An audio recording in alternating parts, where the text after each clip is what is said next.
And we're back, guys. My top 10 contenders list, USA. Let's get right into it. Number 10 on this list, she's ranked 47th on the world tour, 6'1", 20 years old. I told you guys to watch out for this woman last year as a teenage prospect, and right now she's one of my top 10 Americans. That's right, Ashlyn Krueger, ladies and gentlemen. She's from Texas. Everything's bigger in Texas. Listen, guys, she is on her way to the top. She's got an amazing serve. Her favorite shots are right two-handed backhand, and that is the thing about Ashlyn Krueger I like the most, guys, is she's very level-headed. She's calm. She plays a lot of doubles. We've seen her play some big doubles matches with Sloane Stephens. And in case you don't remember, guys, she is a junior slam champion. That's right. She won the U.S. Open in 21 with doubles partner Robin Montgomery. Now, some notable wins on Ashlyn Krueger's short resume, guys. And this is a pretty darn good list. What about Victoria Azarenka, Anna Kalinskaya, Robin Montgomery, her doubles partner, Katie Bolter, Paula Badosa, Marta Kashuk, Caroline Garcia, Naomi Osaka. And what about the hard-hitting Donna Vekic? Now, Ashlyn Krueger has one main tour championship. We saw her win the Osaka, Japan tournament, taking out Lin Zhu. But listen, her draw was pretty darn stacked, and I'm very impressed with what I see out of her. She also won a doubles championship, WTA 500 in Charleston, South Carolina, with Sloane Stephens.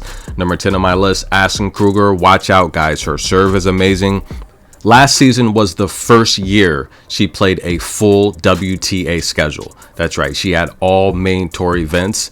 And despite only making it out of a slam first round on one occasion, I do think as she adjusts to the schedule, the grueling tour, and as her body continues to get stronger and develop, I think she's going to be a much better player in years to come.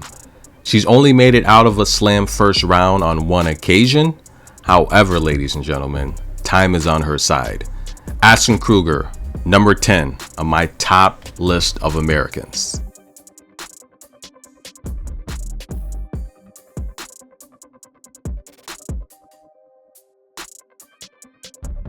Number 9 on this list needs no introduction.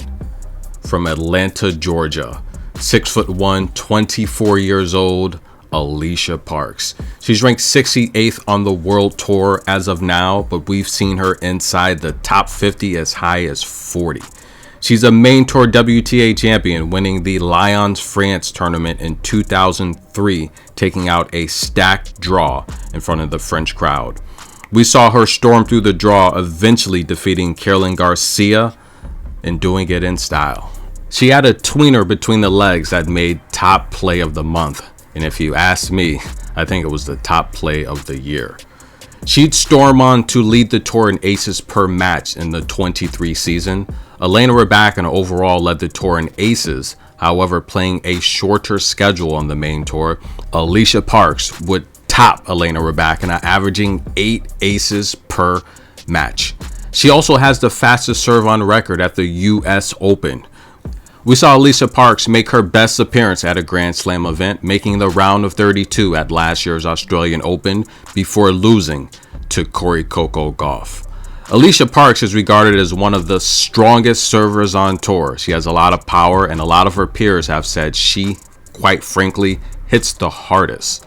Notable wins on her career include several current or former top 10 players, along the likes of Caroline Garcia, former world-ranked number 1 Karolina Pliskova, Maria Sakkari, including 2 gold medal winners, former world-ranked number 4 Belinda Bencic, current world-ranked number 5 Qinwen Zheng, and multiple slam champion, former world-ranked number 1 Victoria Azarenka. And the list goes on.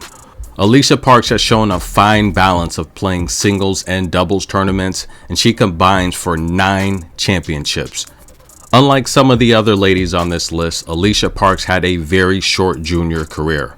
Why? Because she was that good. She was able to make the jump to the professionals and defeat some of the greatest players we've seen of all time. Now that's raw talent.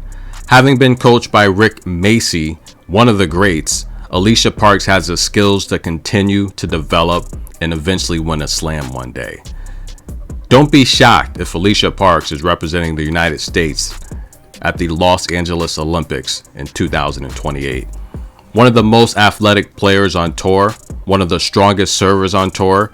As she continues to learn, develop, and grow, expect Alycia Parks to climb this list in the coming years. And when we're talking about indoor hard, I don't think there's many ladies at all in the world that can defeat Alycia Parks when it comes to indoor hard. She's too fast, she's too explosive, she's too strong. Her forehand is a rocket to return, and quite frankly, when Alycia Parks is moving forward, closing out at the net, she's going to win points against anyone. Number 8 on this list could be considered a late bloomer. Kessler McCartney, 25 years old, 5'9". She went to the University of Florida, and better late than never, where we saw her rake in several first-team All-SEC Player Awards. Her favorite shots, her two-handed backhand, and it looks like she's headed for nearly another 40-win season. We saw her burst on the scene in 2003, winning 49 matches, and she's off to a fast start early this year. She's a champion, ladies and gentlemen. That's right, she won the Hobart International, taking out some very tough competition.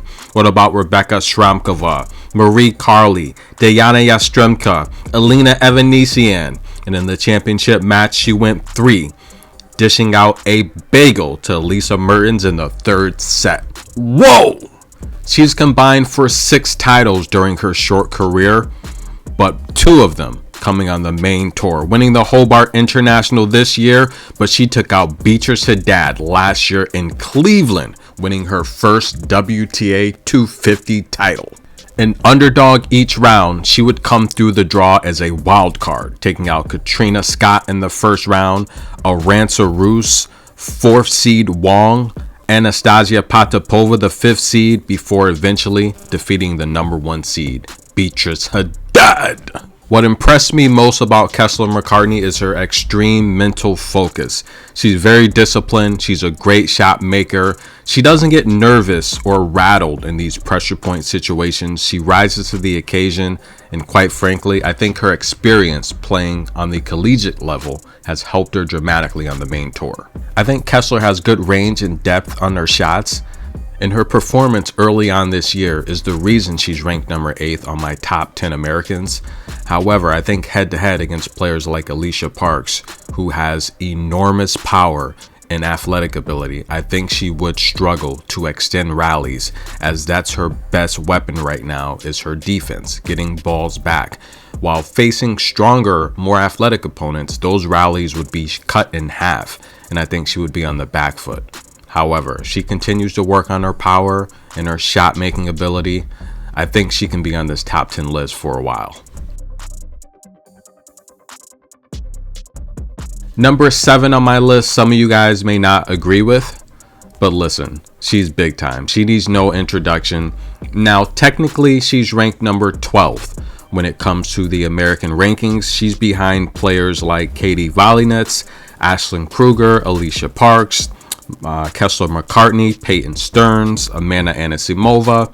However, again, she's a former world's ranked number 4, and she needs no introduction. She's a slam champion. She's one of the few ladies on this list to have actually won a slam title. And should we go back to that historic slam run in the year 2020, right, guys? Why don't we do it? At the Australian Open, she started things off, taking out Martina Trevisan, Ann Lee, Zhang Sui. Coco Gauff went 3, and she actually gave Coco a bagel in the third set. I felt Coco just ran out of gas. Coco was only 15. She didn't have that experience playing the main tour, so she really got tired in that match. She would then take out Ans in the quarterfinal match, straight set win. Ashley Barty in the semifinal, straight set win. And she would go 3 in the final against Garbiñe Muguruza, winning that match after dropping the first set, winning the second and third set 6-2, 6-2. Now listen, guys, big game Sofia Kenin. I don't care if you call her Sonia or Sophia. Just don't leave out the big game. She's one of the shorter players on this list at only 5'7". She's only 26 years old, guys. She's been on the main tour for a while, getting the job done. But listen, the 21 season, only 21 matches, injuries. The 22 season, only 27 matches, injuries. We saw her jumpstart things back in the 23 season, winning 30 matches. But again, more injuries in 24. And I just feel Sofia Kenin, this is going to be the year where she finally gets back inside the top 20 as a player and just shows the world what she's capable of. She's a defensive powerhouse. She gets balls back, and I say it all the time. She's not the most athletic player. She's not the strongest player. She doesn't have the fastest serve, but her right two-handed backhand's her favorite shot. And if she can get to that in these longer defensive rallies where she's just bringing you into deep water and drowning you, then there's a good chance she's going to win. Sofia Kenin, as long as she's healthy, guys, she's going to be in my top 10 American prospects list.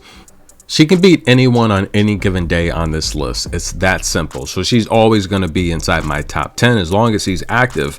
Now, I understand she hasn't won a main tour title in it's going to be 5 years, where she won the Lions France tournament after winning the Australian Open. But listen, she made the San Diego final against Barbora Krejcikova in the 23 season, where she lost the first set, and she had a chance to win that match. You know, Barbora, she's so slick, guys. Her and Iga, they'll do things to throw you off balance. But again, she at least made a final that's pretty recent, right? And I still think that it's just a matter of her being healthy, not going too hard on herself mentally, but just giving her all and just forgetting about the mistakes. I feel sometimes she lets the mistakes linger in her head, and it affects her play. We saw that against Coco. I mean, she was playing a pretty good match against Coco. Coco's the best defender in the world, but her mistakes, she got really hard on herself, and I just felt it affected her too much. But however, guys, she's still one of the best. Number 7, big game, Sofia Kenin.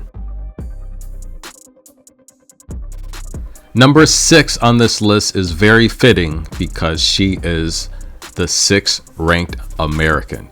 Peyton Stearns, 5'8", 23 years old. She's an NCAA champion. She's coached by Tom Hill, and I like this partnership, guys. Zachary is hurting, but I like this partnership. We recently saw Peyton Stearns win her first tour title, and that was in Morocco, guys. A lot of people did not give her any chance to win that tournament, but we saw her take out Alexandra Krueger, solid player, in the first round. She took out 6th seed Wang in the second round, the 4th seed Bronzetti, before setting up a showdown with the amazing backhand of Victoria Tomova, and she would take out Mayar Sharif in the championship match and win her first tour title. But let's go back, guys, because Peyton Stearns has struggled in championship matches. What about Colombian? Let's go to Colombia, where the Bogota, in that championship match against Tatiana Maria, she was up in the third set, up a break, had a chance to win that title after taking out some amazing players in that draw. Kamila Rakimova, Tamara Zidensek, who's got like over 20 clay championships, Elena Venetian, and she would lose that championship. And we've seen Peyton Stearns, I mean, we can go back to the Charleston ITF final where she lost that in 3 sets to Emma Navarro.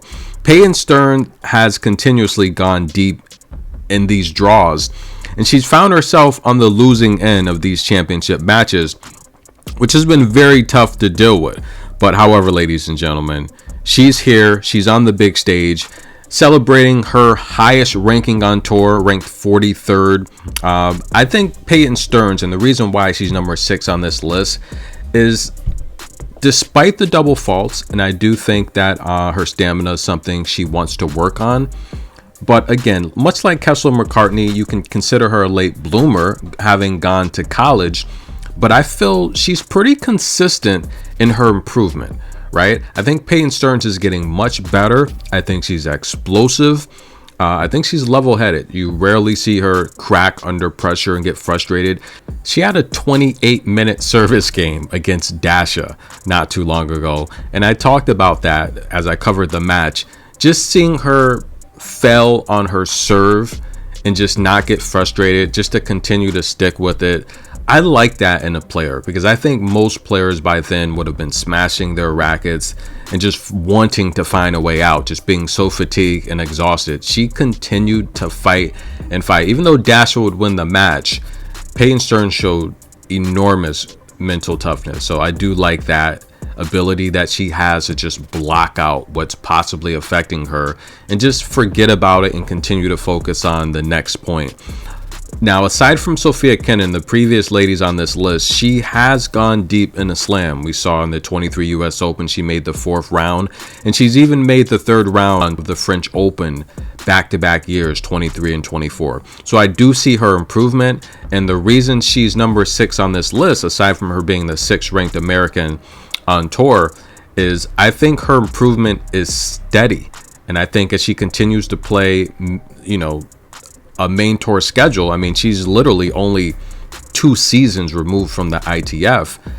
I think she's going to get better and better. I like her physicality. She's got a short center of gravity, and she's just very fast and explosive. If she can continue to work on her serve, I think the serve is a main thing that puts her behind the rallies. Because if you take a look at her statistics, in terms of aces, she only had 97 aces last year and 137 double faults. So she's more likely any match to put up more double faults than aces. So she's got to improve her serve. Once she can get that under control, and it's not necessarily all about the aces, but it's about the serve placement. But I do think no professional player on tour should be committing more double faults than aces. You're committing way too many mistakes, giving your opponents so many looks at second serves to put you on the back foot. But I like Peyton's progress, and I think she's developing into a really good player. And like I said, Peyton Stearns, she's beat the top players we're familiar with. She's gone deep in draws. She's beat the Madison Keys, right? She's beat the Leylah Fernandezes. She's beat the Victoria Azarenkas, the Zacharys. She's beat the Dashas. She's gone deep in these slams, and that's where you build your brand. And quite frankly, I don't think Tom Hill will be coaching Peyton Stearns if he did not see the potential. And I myself, someone that watches a lot of tennis, I see the potential in Peyton Stearns. She's number 6 on my list, and she's also your 6th ranked American. My 5th ranked American, not without controversy, guys, and you may disagree, but number 5 on this list is Dani Mel, ladies and gentlemen. That's right. Now, last year she had her best season on tour, and she kind of played musical chairs throughout towards the 3rd quarter, 4th quarter last year, between that 3rd, 4th, 5th ranked spot for Americans. But she would make her way to the Paris Olympics, had that huge showdown with Iga Swiatek that was just full of drama. And by the way, that was one of my biggest videos last year, that drama with Iga and the drama with Emma Navarro. But nonetheless, guys, this list was made prior to Keys winning the Australian Open, and Danielle Collins was essentially your 4th ranked American. Now, here's what I've always said about Danielle Collins, and for those of you that follow the channel, this is consistent and you know exactly where I'm going with this. I've always said that Danielle Collins, if she just plays more matches, if she plays a longer schedule, she will be a top 20 player, top 10 player without a doubt, right?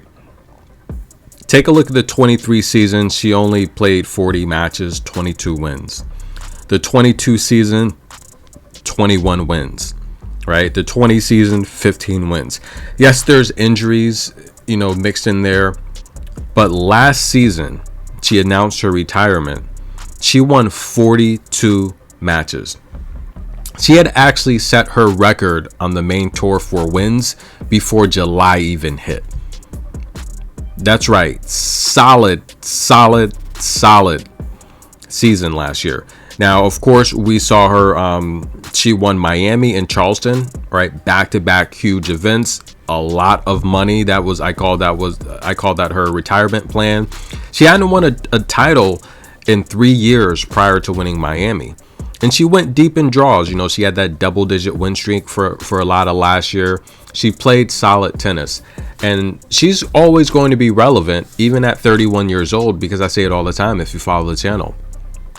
Power, you don't lose your power, right? You can lose your speed, mobility, your footwork, but you're not going to lose your intuition. You're not going to lose your mental focus. I think that gets better as you get older because you have to tap into, you know, your other abilities as your athletic ability fades. You know, you see the court clearer, the game opens up more mentally because you have to figure and problem solve different ways to win.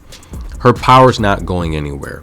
And as long as she stays healthy, she's a top player on my list. And her favorite shots are two-handed backhand. I think that is one of the best backhands on tour. She has the power to just change the rally, go down the line hitting winners. And it's simple, guys. She's number 5 on this list. Why not?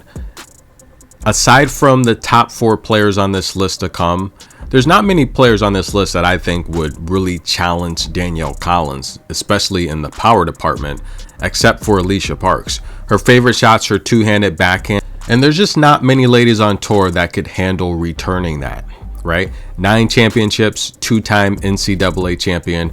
If she just keeps her focus and, you know, not get involved in the distractions, especially the crowd booing her, then I think if she can keep her mental focus, she can have another great season like she did last year. However, guys, she is possibly voted, along with Aryna Sabalenka, as the most hated player on tour, or should I say the most disliked player on tour.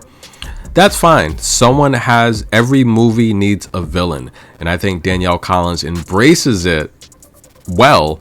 But the difference between Collins and someone like Sabalenka is Collins does it a little bit more respectfully, if you will. Like, she'll blow a kiss. Aryna Sabalenka she'll just blatantly disrespect the fans by smashing her racket, by walking off a trophy ceremony, you know, leaving the court, yelling at her camp.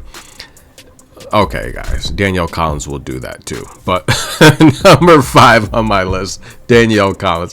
I tried to defend it, but I can't. I can't because they're both just wild.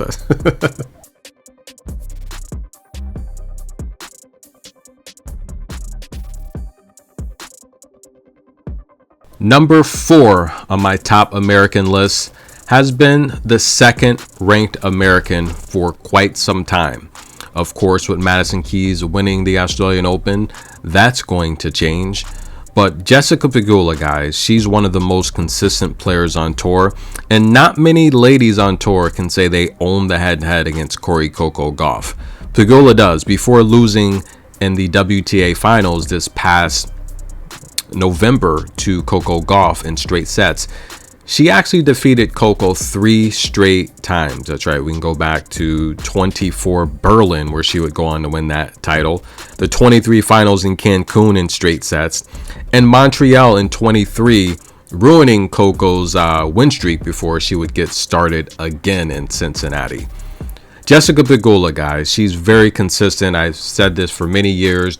She's a walking quarterfinal. We finally saw Pegula get over that hump of making a slam semifinal last fall, where she made the US Open Championship match before losing to Sabalenka in what was a very competitive match, right? She lost 7-5, 7-5 to take Sabalenka to 12 service games in straight sets. I think that's a very good effort. But we also saw her make the Cincinnati final, you know, the couple weeks prior to that. Now, some of the big names Pegula has defeated recently, just insane, right? Paula Badosa, Leylah Fernandez, Diana Snyder, Peyton Stearns, Ashlyn Krueger, Karolina Pliskova, Iga Swiatek, right, at the US Open. Remember that? Straight sets. Muhova, Sofia Kenin, Veronika Kudermetova, Potapova. Pegula, she needs no introduction, but I guess a lot of you will probably say, why is she number 4 on this list? Well, I think right now her play is starting to slow down, right? Even though she's 5-2 on the year, I mean, losses against Olga Danlovic in the third round of the Australian Open. Yes, she complained about the court conditions. We've heard several players say they were playing like clay courts. The loss to Madison Keys at the Adelaide, understandable, right? But I do think of all the Americans, I think Pegula's game, this is my opinion. And yes, you know, if we want to take a look at Saudi Arabia, that does play a factor in it. But again, she said she wasn't feeling well. I think she's slowing down a bit of all the Americans. I personally think that being 30 years old now, she's going on 31. I think she's in a tough spot, right? She's going to be 31 years old in less than 1 month. And I don't know if her game is going to, I don't know if Pegula is going to represent the United States at the Olympics 4 years from now, because I think that she only plays, and this is according to her, with 70% of her power, 70 to 75% of her power. And I think if she's going to stay as a top-ranked American, especially in this top 5, top 4 to make the Olympics in LA 28, I think she's going to have to improve her power, because I don't see Pegula beating someone like Sabalenka, which would be that next step in her career that she would have to take to win a slam, right? Sabalenka's beat Pegula 6 times. They've played 8 times. You know, Coco's one of the few players that owns a head-to-head against Sabalenka, and I think, quite frankly, that head-to-head matchup between Pegula and Coco, it's changing now, because Coco's just a much better, more efficient player. Now, why does Pegula play at 70% of her strength? I mean, that's what she's comfortable with, right?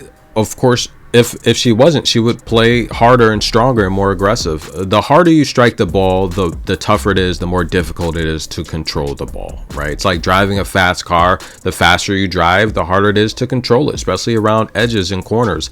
That's how it is with tennis. And I just feel her power as you get older. I say this, your athletic ability starts to slow down. Your mental eyes for the game improve, because it has to if you're going to stay relevant. But power doesn't leave. And Pegula just doesn't play with the power to where I think these younger players are just coming up and they're gunning for her, and they're going to want to make. Right now, you play Coco, you want to win and beat Coco. It's a big name for yourself. That's Pegula right now, guys. And we're going to see. I think this is a make or break season for Pegula. I love Pegula. She's a very classy woman. But I think she's in a tough spot. She's number 4 on my top list of Americans. We're going to see if she can hold on to that ranking, because the tour is getting very darn competitive. But I will say, to her defense, a lot of Pegula's points are on the back end of the season. So remember that, guys. Now, she did make the semifinal in San Diego last year before losing to Marta Kostyuk, a match she should have won. She was up in the first set. She gave that one away. She made the quarterfinal in Miami before losing to Ekaterina Alexandrova. Charleston, she also made the semifinal. But Berlin is when the big points started to roll in. She took out Coco in the semifinal, Dana Vekic in the first round, Katerina in the quarterfinal, and she beat Anna Kalinskaya in the championship match. Toronto, she won that, defeating Amanda Anisimova. Cincinnati, she made the final. And, of course, the U.S. Open, she made the final there. So a lot of her points are on the back end of the season. So if she can have a deep run at the Indian Wells, remember, she lost to Blinkova her first match last year. A deep run there, possibly another deep run in Miami. I think she'll be fine. But if this were stocks, my top 3 Americans may have more upside as of right now and for the future. My third top-ranked American is Emma Navarro. She's an NCAA champion. She's a junior slam champion. We saw her make 3 Junior Slam finals. That's right, guys. In singles, we saw her lose the French Open to Leylah Fernandez in 19 after Coco won the tournament the previous year, becoming one of the youngest to ever do it. But she also made the Australian Open doubles final that year, losing that before winning the French Open doubles final. That's right, guys, with Chloe Beck. That's right, Emma Navarro made 3 Junior Slam finals in the same year. She's solid, guys. The first to win an NCAA champion for the University of Virginia since Danny Mel did it. Now, Emma Navarro is high on this list, and a lot of you will argue, you know, Pegula owns the head-to-head against Emma Navarro. How come, you know, she's not number 3? I get it. But last year in Miami, they only played once on the main tour. The first set went to a tiebreak. It was very competitive. And it has nothing to do with Emma going deep this Australian Open and facing Iga Swiatek. But it's really about her growth as a player, right? So Emma Navarro, guys, just her first, I guess you can say her first main tour season, the 23, it was mixed, right? She did play some ITF matches, but she won 63% of her service games in the 23 season. Last season, she improved that to 70% of her service games won, right with the elite. The top players are going to be in that 75 to 80 percentile range of winning service games when they're on point. Her first serves won, and you could see the adjustments on tour. She won 60% of her first serves in the 23 season. That improved last year, guys, dramatically, from 60% in 23 to 64% in the 24 season, right, guys? But her return games won, and this is where the players have to improve. You have to become a good defender. You have to get good at attacking second serves. 38% in the 23 season to over 40% last season. Emma Navarro's very consistent. She's just like Pegula. She's like the same player. She's level-headed. She's calm. You never see her get frustrated. And she had a really tough stretch this past Australian Open. And a lot of people don't realize just how focused she is, guys, right? And I want to just break this down for you. Emma Navarro spent, going into that match against Iga Swiatek, she spent 10 hours on court. She had 4 straight 3-set matches, right? Against Peyton Stearns, she should have lost that match. Down in the 3rd set, she broke back to win. Against Wong in the 2nd round, again, down in the 2nd set, 3rd set, hung on, came back to win. Against Ons, down in the 3rd set, came back to win. Against Dasha, down in the 3rd set, came back to win. Quite frankly, when she reached the quarterfinal against Iga Swiatek, I felt she was just gassed. She was drained, physically drained. She's a warrior, ladies and gentlemen. And this is why someone like Amanda Anisimova is not on this list. And I know you guys are going to say, you know, how come Amanda's not on this list? She's not, even though she's what, the 6th top ranked American right now, she's not on this list because my top players, I look for that mental toughness that's going to get you out of a tough jam in a match. Pegula has it as well, but we didn't see that fight in Saudi Arabia. Was she injured? She said she wasn't feeling well, possibly injured, but still there was no fight. And I think Venus Williams said it best. If you are truly injured, not that she wasn't, but if you are really injured, you can't play. And yes, Pegula did end up retiring and withdrawing from the tournament, and Dasha would step in. But the reality is, Emma Navarro's just one of the toughest players on tour, and that's going to go a long way on my list because it's going to keep you in matches. You're not beating yourself, right? You're not giving your opponent that extra momentum or edge to play harder and defeat you. Take a look at someone like Amanda Anisimova, right? In the 23 season, she had only 3 wins, right? She played only 11 matches, 3-8. Last year, the 24 season, she won 21 matches. Great. She's a former junior #1, former junior slam champion. She's got 2 main tour titles, hasn't won a title in over two seasons, but she made that Toronto final and she made the Washington quarterfinal, which helped her pick up a lot of points. And look, you can have a deep run in one tournament and you can climb the rankings based off of that. And you can get a lot of wild cards into these tournaments to help position you. But the longevity, I don't think is going to be there. She's 3-2 on the year so far. And I mean, the loss against Emma Raducanu was just flat out just horrible. Alycia Parks beat her in Auckland. Good win for Alycia. But that loss to Emma, there was no effort there. And that's why Amanda's not on this list. And Emma Navarro's improvements, her mental toughness. She doesn't have the strength. She does need to work on her strength. I've talked about that time and time again. But she's shown, despite that, even being just a couple years removed from college in the lower level, she can hang with the best of them. And that's why she's my 3rd ranked American.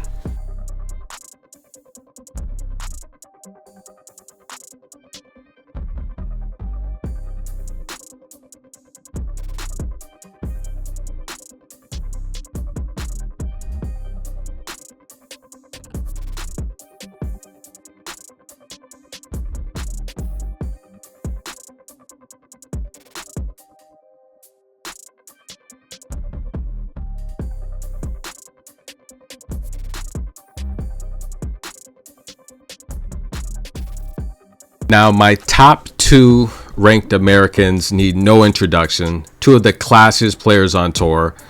Number 2 is Maddie Patty, ladies and gentlemen. That's right. Now, if you follow the channel, look, I got that nickname from Big Game Sofia Kenin.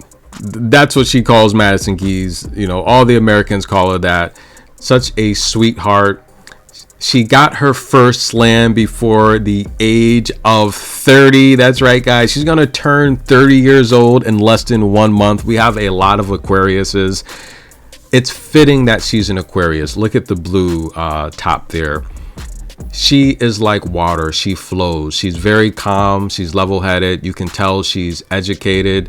She speaks well. She's a great representation for the sport. I've never seen her get angry or frustrated. Very rarely. Listen, guys, I can't wait till the rankings come out tomorrow morning. 14-1 to start this season. She's on an insane win streak, guys. That's right, guys. 12 matches in a row. We saw her win the Adelaide International, taking out Beatrice Haddad. She took out Yelena Ostapenko in 3, Dasha in straight sets, Ludmilla in 3, and Pegula in the championship match. She would start the Australian Open taking out Ann Lee, Gabriela Elena Ruse, which went 3 sets, Danny Mel in straight sets, Rybakina in 3, Svitolina in 3, Iga in 3, Sabalenka in 3. She showed amazing mental toughness in that fight against Iga Swiatek. She wanted it, ladies and gentlemen. She really wanted it. She spent nearly a decade inside the top 10. She's a former WTA finalist. She's guaranteed a spot here in the WTA finals for this 25 season. What does that mean? That means we're probably going to get that Sabalenka rematch on the biggest stage. Indoor. We're going to get that Coco rematch on the biggest stage indoor, and we're going to see going into next year who's the true American. Listen, guys, Madison Keys, I'm going to do a forehand list. She's got one of the best forehands on tour, one of the strongest forehands on tour. And just like Coco, you know, a lot of people knock Coco for not having a great forehand. Coco's been able to do it with her backhand. That's how great she is. Madison Keys, despite not having what a lot of critics say not a great backhand, she's been able to do it with her forehand. One of the best serves on tour, underrated. Madison Keys, over 400 wins on her career. Guys, she's got 10 titles on the main tour. And yes, guys, this Australian Open Championship being the biggest, 2 already to start the season. She had even 5 lower level titles. She's got a lower level doubles title. I mean, Madison Keys burst on the scene at 14 years old, one of the youngest players ever to win a main tour match. She's had some epic battles with Serena Williams. She gave praise and respect to Serena Williams this Australian Open in the post-match interview, stating, Serena Williams, it was just an honor to play against her, and she's been my motivation, my idol, my inspiration. And to hear Serena come back with the live congratulating Madison Keys and just stating that, look, she's got many more years to play at a high level. Just beautiful to hear. Guys, it's very simple. Madison Keys, she just beat Pegula on this list. She it's simple. I think she beats anyone on this list right now. Her form is just the best. And there's just only one person in the world right now that I think could defeat Madison Keys. And that's the number one player on this list.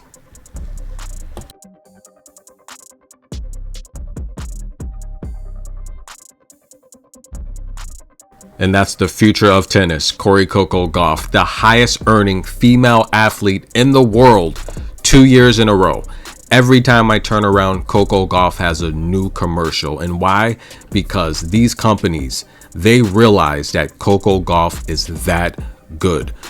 Regarded as the most popular female athlete in the world, she's the only tennis player on tour with her own signature shoe. That's right, guys. Make sure you go buy it. Check it out. I've posted it in the community. She's big time. She's 20 years old, guys. She'll be 21 years old in March. And like I said, this list, think of it as stocks, okay? If you are buying stocks for the long haul, factoring in current performance, Coco Gauff by far is the future of tennis. Coming off of back-to-back 50-win seasons, 51 wins in the 23 season, 54 wins last season. Listen, guys, she's won 22 out of 25 matches. She's beat the who's who of tennis players along that win streak, or should I say impressive run. She's beat Iga Swiatek in straight sets. She's beat Aryna Sabalenka, Donna Vekic, Karolina Muchova, Leylah Fernandez, Belinda Bencic, Sofia Kenin. And listen, guys, as she continues to work on the forehand, the backhand is the best in the business. She's the most athletic player on tour. She's the fastest player on tour. She's the best defender on tour, winning 50% of her return games. As she's limiting her double faults, we've seen those numbers continue to decline. Last year, Coco averaged 6 double faults per match, but we've seen stretches where she was putting up double-digit double faults, just putting herself behind in a lot of these big matches.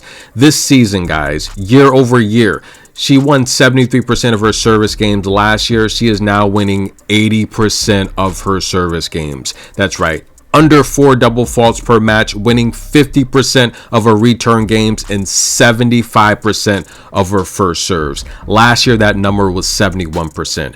Coco Gauff is showing great mental toughness in these huge battles, in these tough situations. She's going to situational tennis, and I can tell the coaching, the strategies, they're a lot better than before. When she needs a big serve and a big ace, she's hitting it. She's jamming the body on these taller opponents, but she's coming down the line with the backhand, and we've seen her have some forehand fights, possibly not the great strategy against Badosa, as her forehand was just so hot this tournament, but we saw the epic forehand duels with Belinda Bencic, we saw it with Sofia Kenin, and we even saw it with Jody Burrage, who had nothing to lose. But what's most important is Coco Gauff. If she's not beating herself, it's very tough to defeat her. She's got the best upside on this list. She's the youngest player on this list. She's 20 years old, guys. She's got a decade to perform at a high level, and factor that in, guys, becoming the youngest player on this list, one of the youngest players on tour to win a Grand Slam title as a teenager, ladies and gentlemen, while making 3 overall Slam appearances and winning 2 of them. That's right. She also has a double Slam title that we saw her win at the French Open with Katerina Siniakova, one of the greatest doubles players of all time. She's got 8 main tour titles. She's your reigning and defending WTA champion. She's got the most Master 1000 wins as a teenager.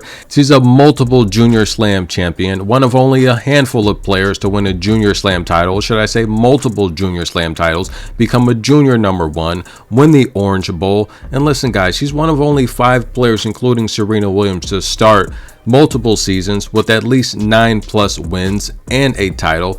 Coco Gauff is the entire package, guys. And if you're buying stocks, like I said, you realize and you understand that Coco Gauff is the future of tennis. I would be here for at least another 30 minutes talking about Coco's accomplishments and all of the records she's set as a young teen, including up to this point, but I think you get the message. Coco Gauff is simply amazing, and I think we can all agree, despite Madison Keys winning the Australian Open, this list was completed previously, Coco is still the best American. Not only does the ranking show it, but her play has shown it and proved it during her short career, starting at such a young age. Coco Gauff will be here for a very long time. In my personal opinion, I think she's going to be your top ranked American for at least the next decade. But I want to congratulate all of these amazing ladies on this list. Thank you for the entertainment. Thank you for putting in the hard work and dedication to give us a product that we can enjoy watching you play and that you've dedicated your life to. I'm your host, Good Energy. Thank you all for the love and support. I hope you enjoy this video, and I will see you in Singapore.